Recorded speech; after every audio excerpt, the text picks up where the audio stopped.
दक्षिण में आल्वार और नायनार दो प्रमुख भक्ति संप्रदाय थे। आल्वार कौन होते थे? जो विष्णु को अपना अवतार मानते थे। और नायनार कौन होते थे? जो शिव को अपना आराध्य मानते थे और शिव की पूजा अर्चना किया करते थे। बाद में चलकर शिव शक्ति की आराधना होने लगी।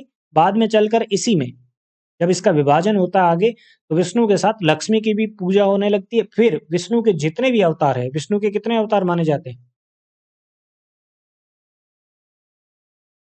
कौन कौन से?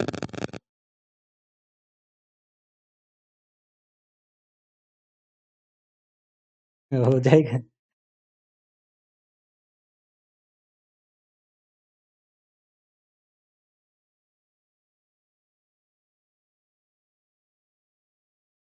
हाँ,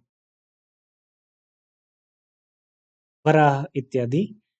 जो दशावतार की कल्पना है ना विष्णु की, उस कल्पना को आगे बढ़ाया है, उस चीज को आगे बढ़ाया है। कल की अवतार हुआ नहीं अभी। और इसी प्रकार से नायनार भक्तों में भी शिव के भिन्न भिन्न जो अवतार है। शिव के अवतार का मतलब क्या है? शिव ने अलग अलग रूपों में जो जन्म लिया है ना। शिव के भी 12 रूप माने जाते हैं। आदि शिव अलग है और बाकी के अलग रूप है उसके। जो पार्वती के साथ शिव की पूजा की जाती है वो अलग शिव है, आदि शिव अलग है। ठीक है। तो जो नायनार होते थे वो शिव को अपना आराध्य मानते थे और आलवार किसको मानते थे? विष्णु को अपना आराध्य मानते थे और उसी के हिसाब से अपनी पूजा पद्धति इत्यादि किया करते थे। आलवार लोगों की संख्या कितनी थी? 12। हाँ, ये 12 थे और कहते हैं कि इन 12 में से एक महिला भी है। किसी को नाम पता है? हाँ, आंडाल एक महिला आलवार भक्त थी। और इसी का दूसरा नाम जो है, जो संस्कृत की काव्य परंपरा में इस्तेमाल होता है, वो है गोदा। और इसे ही दक्षिण की मीरा कहा जाता है। ये बहुत बाद की दी हुई एक तरीके से पदवी है, जबकि ये तो बहुत पुरानी और बहुत ज्यादा कह सकते हैं कि मीरा से बहुत ज्यादा पुरानी है। ज्यादातर लोग जो है आलवार वो तमिल भाषी थे, अधिकांश। और इसी वजह से इनके नाम भी आप देखेंगे ना तो ज्यादातर के तमिल में ही हैं। संस्कृत काव्य परंपरा में और संस्कृत की काव्य परंपरा को आगे बढ़ाने के लिए अलग अलग लोगों ने बाद में इनके अपने हिसाब से, क्योंकि तमिल भी निकली किससे? संस्कृत से। संस्कृत की एक तरीके से कहें तो परिवार की भाषा है। बाद में इसके नाम चेंज किए संस्कृत की परंपरा में। उदाहरण के लिए जैसे हमारे आसपास बहुत सारी चीजें होती है और उनके अपने हिसाब से अलग अलग नाम होते हैं, लेकिन हर एक चीज का एक साइंटिफिक नाम है कि नहीं? जैसे खेजड़ी, उसको अलग अलग जगह पर अलग अलग लोग नाम से पुकारते हैं। कोई शमी कहता है, कोई जांटी कहता है, कोई खेजड़ी कहता है, कोई खेजड़ा बोलता है, लेकिन उसका एक साइंटिफिक नेम एक है। ठीक वैसे ही ये जो आलवार भक्त थे जिनके अपने कुछ तमिल नाम थे, क्योंकि ज्यादातर लोग तमिल भाषी थे, इन्हीं के संस्कृत नाम भी है अलग अलग।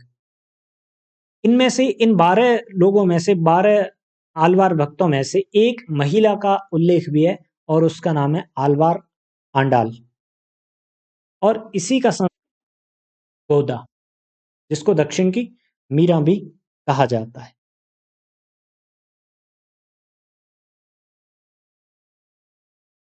हाँ सर।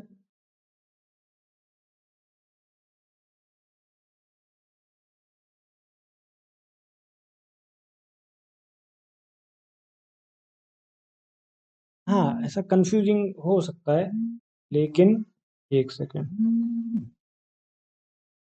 लेकिन अक्क महादेवी का समय देखिए। ठीक है। और सबसे इंपॉर्टेंट चीज, किसने कहा है? क्वेश्चन ये आता है, किसने कहा है? तो वो मे भी कोई और कोई व्यक्ति बोल सकता है। जैसे मान लीजिए आज मैं कोई आर्टिकल लिखता हूँ और उसमें नरेंद्र मोदी को एक नई संज्ञा से विभूषित कर देता हूँ, है ना। जैसे राजीव गांधी के संबंध में बहुत सारी लोगों ने, बहुत सारे पत्रकारों ने अलग अलग संज्ञाएं दी उनको। जैसे कलाम साहब को अलग अलग संज्ञाएं दी है, ठीक वैसे ही कोई नई संज्ञा दे देता हूँ और फिर वो, क्योंकि संज्ञा कहीं ना कहीं से मैं उठाऊंगा और फिर उसका इस्तेमाल कर रहा हूँ, ऐसी स्थिति में क्या होता है, नाम पूछा जाता है कि किसने उसको ऐसा कहा है। ठीक है। और इस भक्ति परंपरा का, आलवार जो लोग थे, इनकी भक्ति परंपरा का आधार ग्रंथ कौन सा है, भागवत है, ये भी ध्यान में रखना। और भागवत चूंकि विष्णु अवतार की ही एक कहानी कहता है, इस वजह से भी ये इनका आधार ग्रंथ सटीक बैठता है। इस परंपरा में, आलवार भक्ति परंपरा में जो प्रमुख गुरु है, जिनको जो है ना आदि आचार्य बोला जाता है, वो कौन है, रामानुज। और बाद में रामानुजाचार्य की परंपरा में ही जो है एक से बढ़कर एक शिष्य हुए हैं, गुरु हुए हैं, और उन्होंने भिन्न भिन्न प्रकार के संप्रदायों की, भिन्न भिन्न प्रकार के मतों की स्थापना की, और दक्षिण भारत से लेकर के उत्तर भारत तक इस भक्ति का प्रचार प्रसार बहुत ही जोर शोर से किया। करेक्ट। और एक चीज और ध्यान रखना, आलवारों की ये जो भक्ति पद्धति है, जिसमें जिसका आधार ग्रंथ भागवत है और जिसके आदि आचार्य रामानुजाचार्य हैं, ये सब प्रकार के जो वैष्णव धर्म थे, है ना, जो वैष्णव धर्म के समान दूसरे धर्म थे, जैसे आप ले लीजिए भागवत धर्म, इसी से निकला हुआ, भागवत परंपरा से ही भागवत धर्म, सनातन धर्म और वैष्णव धर्म, इन सब को अपने अंदर समेट लेती है। ये जो विभाजन थे, इन सब को ये अपने अंदर समेट लेती है और फिर उसके बाद आगे बढ़ती है। इसका अर्थ क्या हो गया कि भक्ति को एक एक तरीके से एक ब्रॉड वे मिल गया, एक एक विस्तृत जो है धरातल मिल गया उसको पनपने के लिए, आगे बढ़ने के लिए। और बाद में वापस जब आप देखते हैं ना कि इस आलवार भक्ति परंपरा, जो वैष्णव ही थे मूलतः, इस वैष्णव परंपरा में जितने भी बाद में संप्रदाय बनते हैं, बाद में अलग अलग मत मतांतर निकल के आते हैं, अलग अलग वाद सामने आते हैं, वो इन्हीं के अलग अलग रूप हैं जो पहले से मौजूद थे।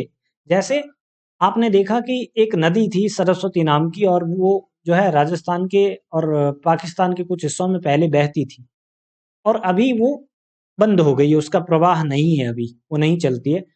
अब लोग क्या कह रहे हैं कि वही सरस्वती या दृश्यवती नदी जो है पुनः घग्गर बन के बहती है, घग्गर नदी का जो है रूप लेकर के बह, इसका अर्थ क्या हो गया, वो बीच में उसका जो प्रवाह बीच में कहीं रुक गया था या कहीं क्षीण पड़ गया, कारण रहे हैं। किसी का माइक्रोफोन अनम्यूट है।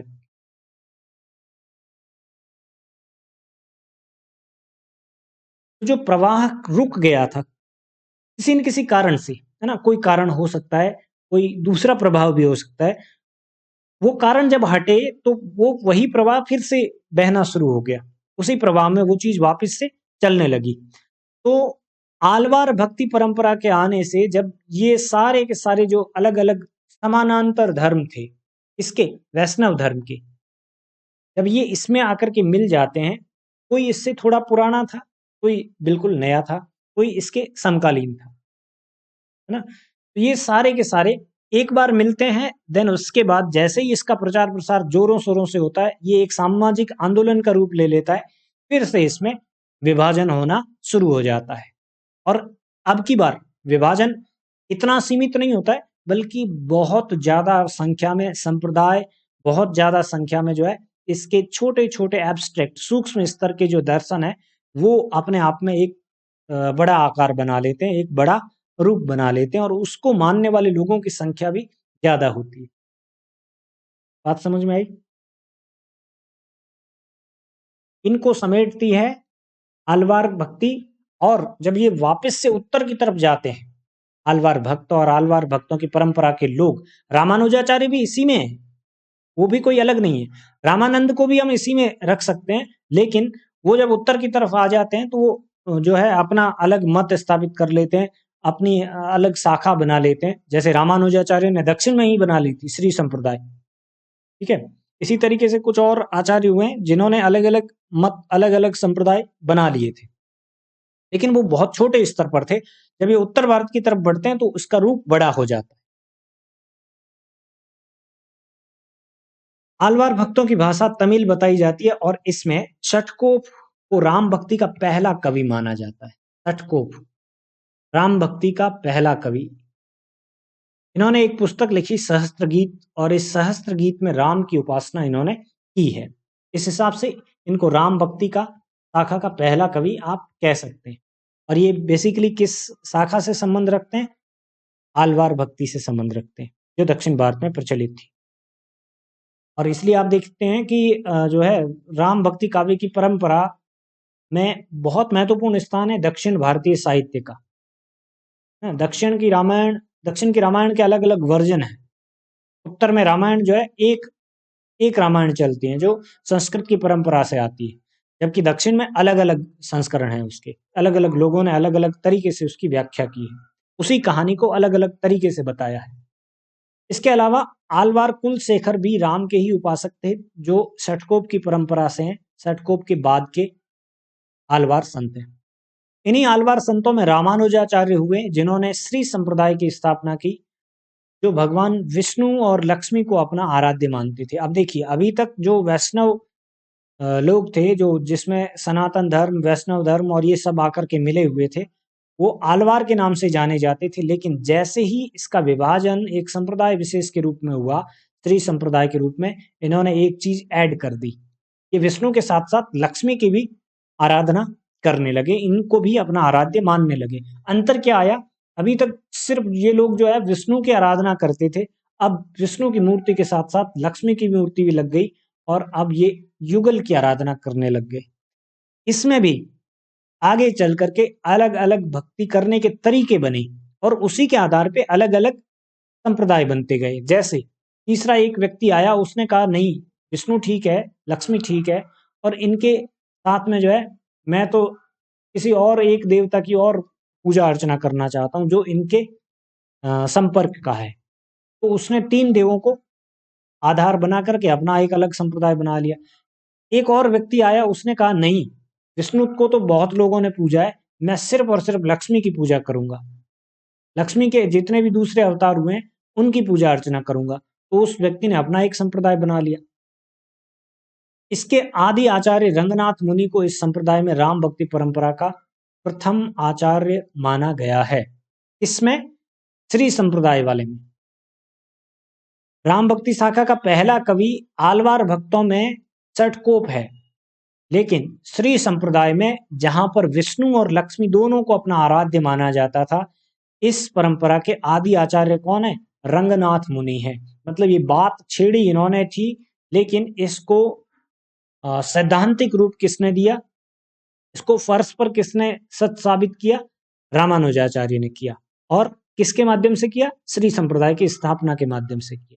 जबकि इसकी बात किसने स्टार्ट कर दी थी? रंगनाथ मुनि ने, जो इस परंपरा के आदि आचार्य हैं, जिन्होंने विष्णु और लक्ष्मी दोनों को आराध्य मान करके अपनी भक्ति का प्रदर्शन किया। बात समझ में आ रही है आपके, या क्लिप हो रही है? सिंपल सा छोटा मोटा कंफ्यूजन होगा यहाँ पर, हल्का बहुत, लेकिन उसको अगर ठीक ढंग से समझ लोगे तो इन फ्यूचर कभी ये कंफ्यूजन नहीं बैठेगा। दक्षिण की ही परंपरा से रामानुजाचार्य आते हैं, ठीक है, कोई उनका कोई अलग अस्तित्व नहीं है। लेकिन इन्होंने एक चीज ऐड कर दी भक्ति में। क्या ऐड की? श्री संप्रदाय की स्थापना की। क्योंकि इनके जो आचार्य थे, एक आचार्य जिनका नाम रंगनाथ मुनि है, वो ये मानते थे कि विष्णु की भक्ति के साथ साथ लक्ष्मी की भी भक्ति होनी चाहिए, लक्ष्मी की भी आराध्य देव के रूप में, आराध्य देवी के रूप में अर्चना होनी चाहिए। और जब ये बात इन्होंने कही तो इसको सैद्धांतिक रूप से प्रैक्टिकली किसने इसको जो है लागू किया? रामानुजाचार्य ने किया। किस चीज के माध्यम से किया? श्री संप्रदाय की स्थापना करके। और रामानुजाचार्य के गुरु, वास्तविक गुरु कौन है? रामानुजाचार्य के गुरु कौन है? किसी को नाम याद है? आचार्य रामानुज के गुरु नहीं पता? यादव प्रकाश। और इन्हीं की परंपरा में रंगनाथ मुनि थे। इन रंगनाथ मुनि ने जो एक तरीके से बात की भक्ति को एक नया रूप देने की, जिसमें लक्ष्मी को ऐड करना था विष्णु के पूजन के साथ साथ, इस परंपरा को एक तरीके से धरातल पे कौन लेकर आए? रामानुजाचार्य लाए, जो कि यादव प्रकाश के शिष्य थे। ठीक है, दक्षिण भारत में ही जन्मे थे ये। आलवार सटकोप की परंपरा में ही 5वीं पीढ़ी में सटकोप, जो इस राम भक्ति शाखा के, या फिर कहें कि दक्षिण में राम काव्य के रचनाकार हैं, पहले रचनाकार के तौर पे जाने जाते हैं सटकोप। सटकोप की 5वीं पीढ़ी में रामानुजाचार्य हुए, जिनको शेषनाग और लक्ष्मण का अवतार माना जाता है। ये माना जाता वाला क्वेश्चन है। एक और चीज वो ये कि आलवारों ने सिर्फ और सिर्फ अभी तक सिर्फ राम की ही पूजा नहीं की है, बल्कि राम और कृष्ण दोनों की पूजा की है। आपने पिछली स्लाइड में देखा होगा कि सटकोप तो क्या कहते हैं, मतलब सटकोप ने सबसे पहले किसकी पूजा अर्चना की है? राम भक्त। उन्होंने राम को अवतार माना, राम को आदि पुरुष मान के उनके बारे में जो है उपासना करते हुए सहस्त्र गीत की रचना की। लेकिन अभी हम क्या बोल रहे हैं? आलवार भक्तों में कृष्ण और विष्णु और लक्ष्मी की, और इसके रूप आगे चल करके बदल जाते हैं। यहाँ पर कौन आ जाते हैं? विष्णु की जगह कृष्ण आ जाते हैं, और कृष्ण की जगह कहीं पर राधिका को ले लिया जाता है, कहीं पर रुक्मणी को ले लिया जाता है, और अलग अलग उसके संप्रदाय बन जाते हैं। कहीं पर कृष्ण राधा और बलराम को ले लिया जाता है, ठीक है, कहीं पर कृष्ण राधा बलराम और अक्रूर को ले लिया जाता है। इस तरीके से अलग अलग जो है मानने वाले लोगों के हिसाब से, उनकी पूजा अर्चना करने वाले लोगों के हिसाब से आगे चल करके भिन्न भिन्न प्रकार के, नाना प्रकार के जो है सिद्धांत, नाना प्रकार के संप्रदाय जन्म लेते हैं इसी भक्ति परंपरा में। राम और कृष्ण दोनों को आलवार भक्तों ने जो है अपनी भक्ति का माध्यम बनाया था। ये चीज दिमाग में रखना। रामानुजाचार्य की शिष्य परंपरा में 14वीं शताब्दी में एक शिष्य हुए, और उनका नाम था रामानंद। रामानुजाचार्य की गुरु शिष्य परंपरा में। ऐसा नहीं है कि रामानंद किसके शिष्य थे? रामानुजाचार्य के नहीं, इनकी परंपरा में थी। रामानंद की गुरु का नाम, जैसा अभी सर ने बताया था, राघवानंद है। और इन्होंने दक्षिण से उत्तर भारत की तरफ भक्ति का प्रचार प्रसार स्टार्ट कर दिया था राघवानंद ने। लेकिन उसको एक आंदोलन का रूप किसने दिया? वो इनके शिष्य रामानंद ने दिया। शुरुआत इन्होंने कर दी थी राघवानंद ने, लेकिन उसको एक बड़े स्तर पर प्रचारित प्रसारित करने का काम इनके शिष्य ने किया। रामानंद को ही हिंदी में, हिंदी भाषा में, इससे पहले दक्षिण भारतीय भाषाओं में राम काव्य की परंपरा काफी अच्छे से शुरू हो चुकी थी, काफी ज्यादा साहित्य लिखा जा चुका था। हिंदी में राम काव्य की परंपरा का जनक किसको माना जाता है? रामानंद को माना जाता है। और ये भी ध्यान रखना, रामानंद ने न सिर्फ राम के बारे में लिखा है, बल्कि राम, कृष्ण और निर्गुण के बारे में भी लिखा है। क्योंकि हम निर्गुण में भी रामानंद को पढ़ के आए, और अभी हम सगुण में भी पढ़ेंगे।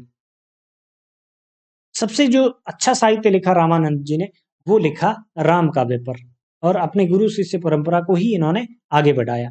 इसी वजह से हजारी प्रसाद इन्हें आकाश धर्मा गुरु कहते हैं।